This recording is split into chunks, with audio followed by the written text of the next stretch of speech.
جو لوگ اپنا غصہ اور نفرت ظاہر کر دیتے ہیں ان سے مت گھبرایا کرو، وہ سچے ہوتے ہیں۔ لوگوں کے ساتھ ان کے کردار کے مطابق نہیں بلکہ تربیت کے مطابق رویہ اختیار کرو۔ جب زندگی سمجھ آنے لگے پہلا حق خاموشی کا بنتا ہے۔ اگر حالات پر آپ کی پکڑ اچھی ہے تو زہر اگلنے والے آپ کا کچھ نہیں بگاڑ سکتے۔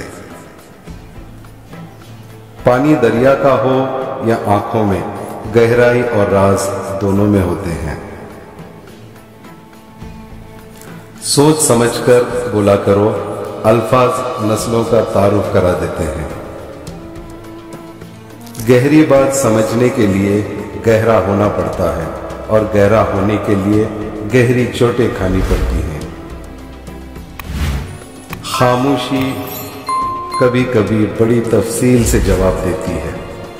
منہ میں زبان تو سبھی رکھتے ہیں مگر کمال وہ کرتے ہیں جو اسے سنبھال کر رکھتے ہیں۔ دوسروں کو بے سکون کرنے والا کبھی سکون نہیں پا سکتا۔ اللہ تو قریب ہی ہوتا ہے، دور تو ہم چلے جاتے ہیں۔ لفظ ہمیشہ ہی بے ذائقہ ہوتے ہیں، انہیں لہجے ہی تلخ یا میٹھا بناتے ہیں۔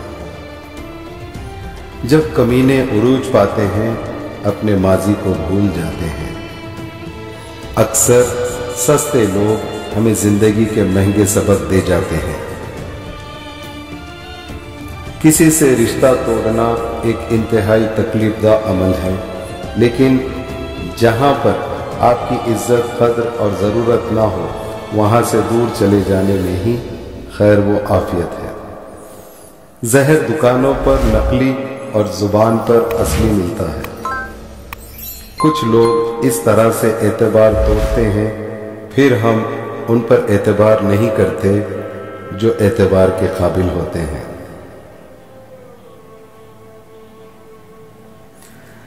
رشتے کمزور ہونے کی ایک بڑی وجہ یہ بھی ہے کہ ہم رشتے نبھاتے کم اور آزماتے زیادہ ہیں۔